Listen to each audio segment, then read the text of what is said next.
Picture this, year 2022, the third year of the pandemic. You and your family are setting new priorities, and one of the most important things on that list is moving. Maybe you are moving from an apartment to a home. Maybe you want more space for yourself and your family to grow. Maybe you could be moving from the city to more of a suburban neighborhood. But despite weeks and weeks of searching, you're finding that the process is only becoming more difficult. You're noticing that things are completely overpriced, and the ones that aren't as expensive and are actually within your budget just get snatched up so quickly. Then, by a stroke of luck, you find the perfect place. The pictures show a clean, spacious, bright, and cozy looking home with a big backyard in a nice neighborhood. The price is actually a steal compared to some of the other places that you've seen. This motivates you even more to want to claim that place as your own. You want to move forward with the deal as fast as you can, and the person who's trying to rent it to you is also encouraging you along, telling you to move quickly so you won't miss out on this amazing opportunity. So you ignore some creepy red flags, like being required to send in thousands of dollars worth of rent and security deposit before you ever even set foot in the place or met the owners in person. Seems a little sketch, but you're thinking to yourself, wow, I guess that's just how things are now, living in a post-pandemic world. So you move forward anyway. You send your personal information as well as the money, which actually makes up a huge chunk of your savings. You quit your job, you pack up the U-Haul, and you arrive at your new home, only to find out that the homeowners are nowhere to be found. They are not there waiting for you to hand over the key. What you actually find is there's already another family living there because that's actually their house. This story is just one of a slew of situations that housing counselors all over the country say are on the rise. Just as the 2008 housing crash gave rise to a wave of housing scams that impacted nearly 50,000 people, the pandemic and consequent widespread unemployment have created a new large pool of desperate people for scammers to prey upon. With up to 11 million families facing eviction or mortgage default, a figure not seen since the Great Recession, and the shrinking availability of affordable real estate, housing scams are once again on the rise.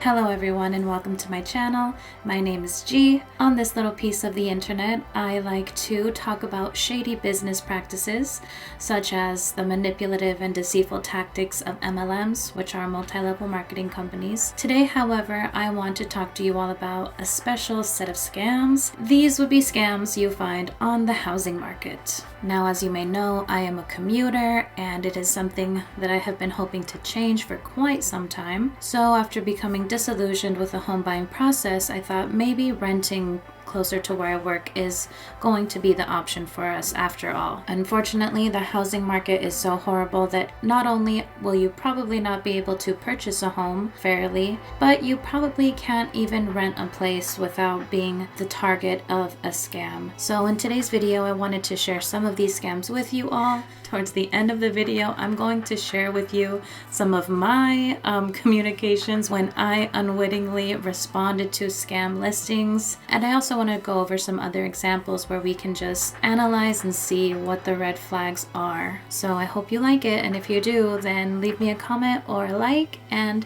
subscribe, only if you want though, no pressure.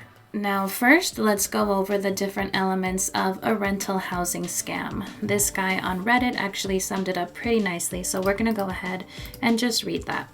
Interesting Craigslist housing scam. I'm trying to rent an apartment for the upcoming year and encountered a Craigslist scam that is slightly more ambitious than your typical take your deposit and run variety. Here's the body of the email. This is to acknowledge the receipt of your completed application form for the relevant address. The unit will be available to move in as from January 1st, 2020 because it is currently occupied. Our next open house is scheduled for 15th of December 2019 by 12 noon at the property address. So already just from that chunk of the text, you can see some of the grammar isn't really flowing right. The way that the dates are included and the capitals just makes it seem not professional. Already we know, like, not having a good feeling here. Nevertheless, if you are really interested in the apartment, you can reserve the property by signing the lease contract agreement and make a refundable holding deposit to the landlord so as to secure the apartment prior to your intended move-in date. I talk for a living as a teacher, and even that sentence was extremely long and just a mouthful. But what they're basically saying there is, hey, just so somebody doesn't snatch the apartment from under you, give us some money right now and we will reserve it for you. Not a good sign when they're asking for money up front before you've even seen it and they're using it as a tactic. Please note that signing the lease contract and making a deposit only secure the apartment, but it does not tie you down to the contract if you have any objection after viewing. So the money that you're paying is not going to actually secure you to having that apartment, because having the contract means that apartment is yours. No, just give us the money and we'll secure the apartment. But what does that really mean? It doesn't mean anything. The refundable holding deposit is the first month rent plus security damage deposit. This will automatically serve as your rent payment after you view and certify the unit. Additional discount for upfront payment. 6 months lease payment attract discount of 10% of the total rent, which now amount to $9,720 with a security deposit of $1,500. A year lease payment attract 20% discount of the total rent, which now amount to $17,280 with a security deposit of $1,500. What they're trying to do there is get the person to cough up more money up front, because they know once they've got your money, that's it. They're not going to be able to get more. So they're trying to maximize the amount of money they can drain from people. A clause in the lease contract agreement clearly states that your total payment will be refunded within 24 hours in a situation whereby you do not like/want the apartment upon your viewing date/move-in. Advantages of making a refundable deposit are, so now again, they're trying to get you to give them your money. It guarantees that the apartment is yours if you like it after the viewing. If I've already paid you the money, it should be mine, even if I don't like it. The lease contract agreement protect your deposit for refund within 24 hours should you have a change of mind towards the apartment from the time of your viewing. It also hold the property down for you prior to your viewing schedule. And let's just summarize really quickly with a TLDR. They wanted me to make a year of rent payments up front for a 20% discount on the total rent before even looking at the apartment. Very ambitious for a scammer. Very devastating for anybody who falls for it. I agree. It's sad and demoralizing when people get manipulated and coerced and fall into the trap that some scams lay, but it's even more sad when these scammers specifically target the young, the inexperienced, the ambitious, such as desperate college students, not unlike how the multi-level marketing industry targets them as well. So let's look at an example of this, which was pretty sad. Pretty sure we fell for a rental scam. Okay, so myself and 3 other university students in Washington seem to have been scammed out of a lot of money due to the fact that we're inexperienced renters. We toured a few places with a landlord and a number of other groups of students. At the touring, he required a $25 application fee per person. Our group, along with every other group of students touring, paid him in cash or Venmo. Already, that should be a red flag because you should not have to pay any money to view a property. An application fee is typical because they're going to be running your credit and doing a credit check on you, but having to pay to tour, not normal. We liked the place and applied, and he emailed us to say we were chosen. The next step, he said, was a holding deposit of $2,410, 1 month's rent. Being idiots, we PayPal'd him the money without signing anything. That's a lot of money. He emailed us a contract and said he would be happy to go over it on the phone or in person. We all got busy with school and forgot about it for like a month. Here's the incredibly stupid part. The contract, which I read, gave a date for when the last month's rent was due. Wanting to be responsible and shit, I texted him ahead of that date to confirm the date and the amount. He said yeah and asked if we had sent him the contract yet, which we hadn't. I said we wanted to go over it with him and he said he could over the phone. We set 3 times to talk to him on the phone and every time he either missed the text or rescheduled. That's a major red flag right there too. If the person who was renting you a property is not able to be consistent with their communication or, can't talk to you on the phone or meet you in person, big red flag. During this time, we also sent him the last month's rent, which was a total of $2,410 via PayPal. So that means that they sent $4,820, almost $5,000. Yikes. With the help from an outside party who gently informed how sketchy it all sounded, we're realizing we got totally fucked over. Everything we did is so unbelievably stupid looking back on it. We're planning on calling the landlord tomorrow, but I expect he'll conveniently miss the call. All we have is a name, a phone number, and a Hotmail address. Some Googling showed someone by the same name who does own property in town, but not the property we were promised. I recognize that we made a series of very dumb mistakes, but we're out of a lot of money. Not to mention now we need to look for a new rental when it's already way too late. Is there anything we can do, or is this just a very expensive lesson for us? Any advice would be appreciated.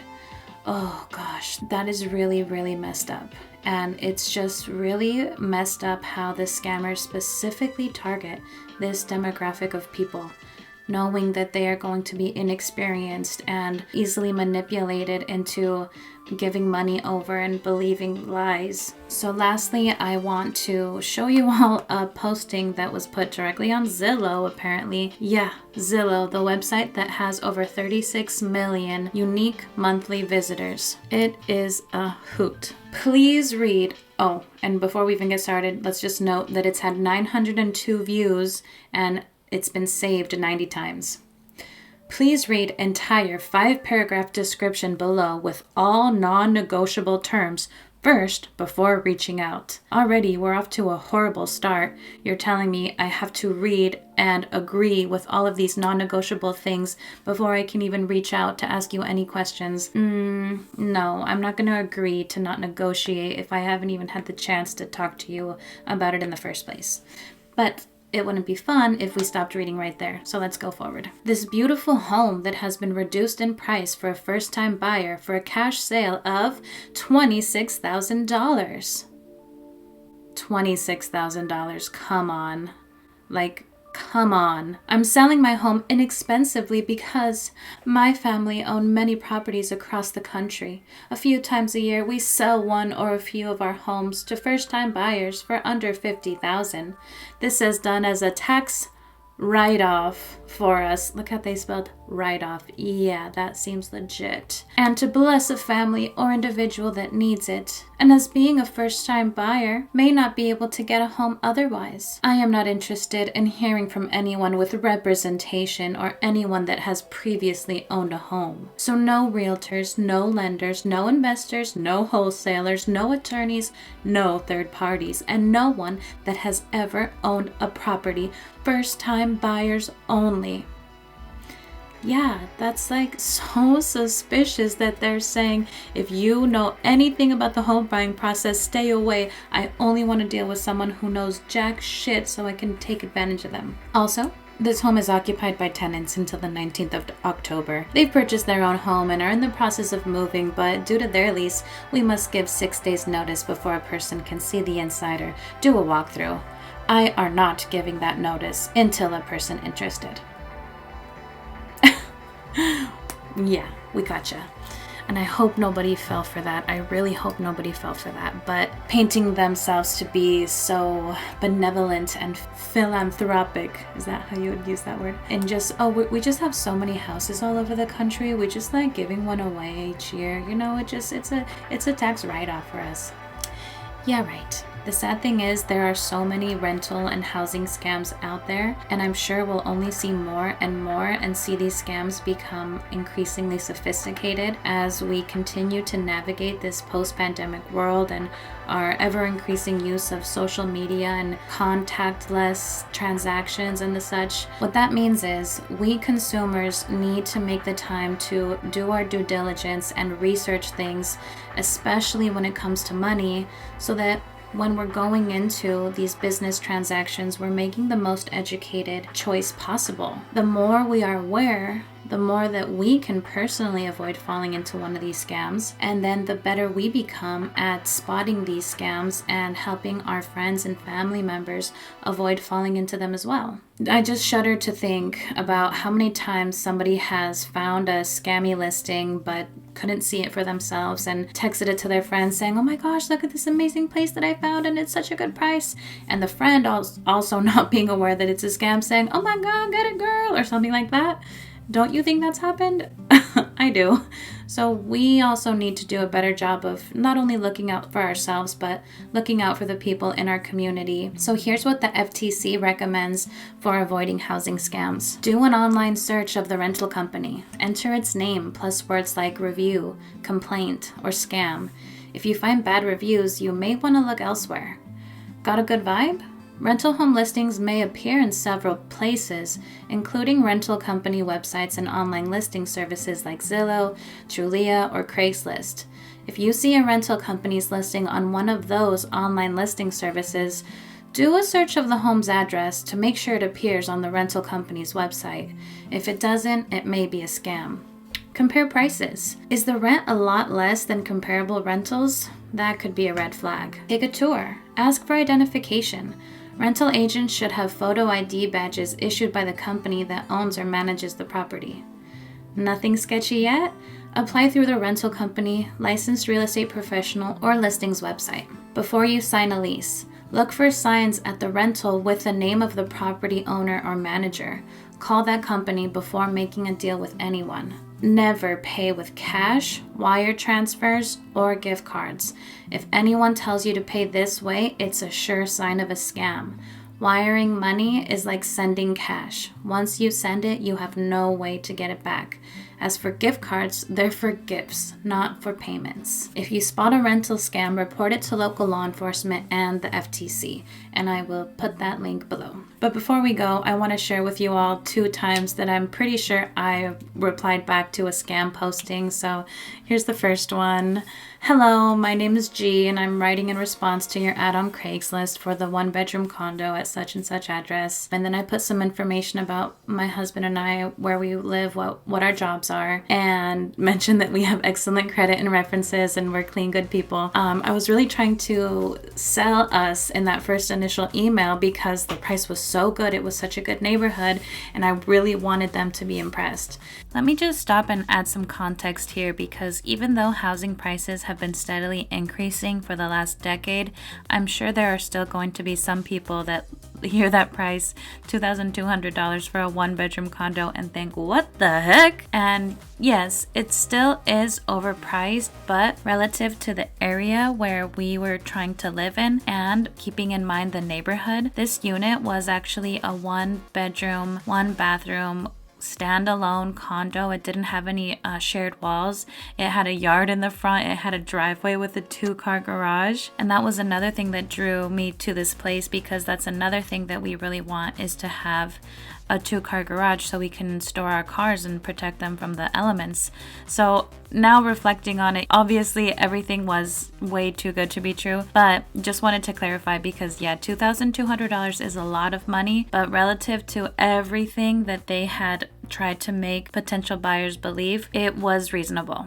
So this is what they said. "Thanks for inquiry on the availability of our property at such and such address." Not even thank you for your inquiry. 1 bedroom, 1 bathroom. Please note that the monthly rent is $2,200 and the security deposit is $2,200, making it a total of $4,400, and cost of utilities are included in the monthly rent. We have a month-to-month plan, 3 months plan, 6 months, and 12 months. Parking is available and an attached garage. If you're okay with the details, can we move to the next step? My dumbass replied, thanks for sending that information. Everything sounds good to us. We'd like to pursue the year-long lease and we're ready to move forward to the next step. Yeah, and then Thomas never responded. My dumbass again, sent a follow-up email 8 days later being like, hello, is the unit still available? I don't know. I don't know why they didn't reply, but I think it was better because I really have a strong feeling that this was a scam. And I think I actually did the research and I looked up this property address and it had been sold, the previous year. And that's where I think they got the pictures from. And it looked like it was currently being lived in. So, yeah. But this wasn't even the worst one. I also want to share the one that, looking back on it now, it's just like laughable. It's laughable. So I saw an ad on Craigslist and the price of rent was incredible. It was $1,000. And that, what should have been my first red flag, that this is not okay. This is not right. But no, I was too enthusiastic and gullible, so I replied anyway. My initial email was very similar to the previous one, and then this is the response that I got. And the address is some Gmail address, not even a real company. And it says, hello, the house is available for rent and the neighborhood is secured. What does that mean? The neighborhood is secured.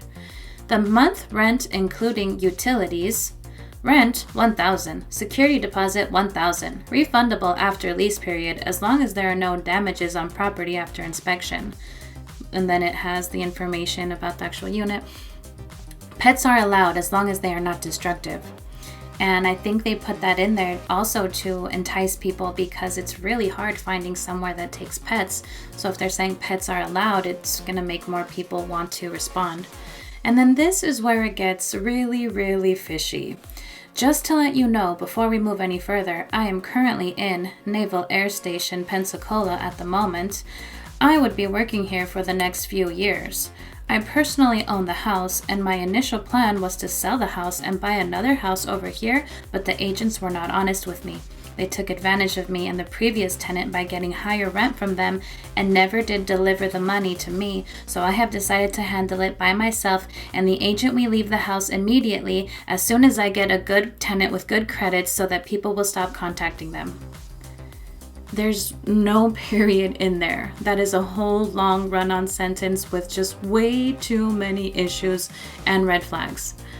Open house information right here. Kindly call the agent number for viewing. I never called.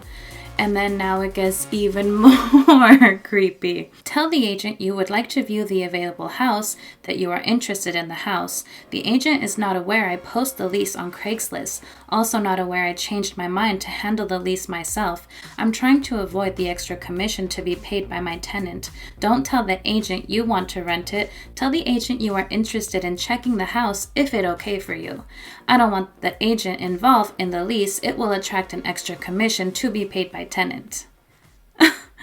Really? Don't tell the agent you want to rent it? I don't want the agent involved in the lease? All of this is just way too much. You are free to go by the house to see if you'll like it and get back to me, but you will not be able to view the inside as the keys are here with me and some keys are with agent, but you can view the inside from the windows if you like, and I'm ready to accept either monthly or upfront mode of payment, depending on the one you're most comfortable with. And comfortable is capitalized. Bunch of grammar mistakes there, and then they got right to that upfront mode of payment, and that's that word that we saw in the other posts on Reddit. They want that upfront payment. But this is my absolute favorite part. The agents are like licensed deceitful thieves, and this is why I'm handling the rent by myself. You deal with me directly, and you do not need to discuss payment with them when you go. You deal with me directly, and do you I keep messing up because the grammar's all messed up. You deal with me directly, and you do not need to discuss payment with them when you get by the house to see, because if you do, they will make the rent higher and tell you sort of rubbish. You have nothing to worry about, as I will only tell them to leave the house as soon as I get a good and mature-minded tenant. If still interested, I await your response for further processing. Thank you. Wow. Luckily, I had enough common sense to know that that was bullshit, and I did not respond. But I guess some common themes that, I'm noticing now are really bad grammar, just way too much information up front. Usually when I respond to a listing and it's a real person, the next message after that introduction is, here's my phone number, give me a call, let's talk on the phone.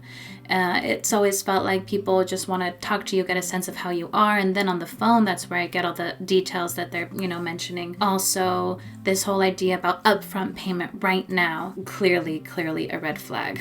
Anyway, I hope you enjoyed this video today, but I'm curious, have any of you out there experienced a housing scam or a rental scam? Did you spot it and were you able to avoid it? Or maybe did you get caught up in one? If you have, I would love to hear about it. Keep this conversation going a little bit more. So I'm going to leave my email address in the description box. So if you want to share your story, I would love to read it sometime. So thank you for stopping by. I hope you have a great day and see you next time.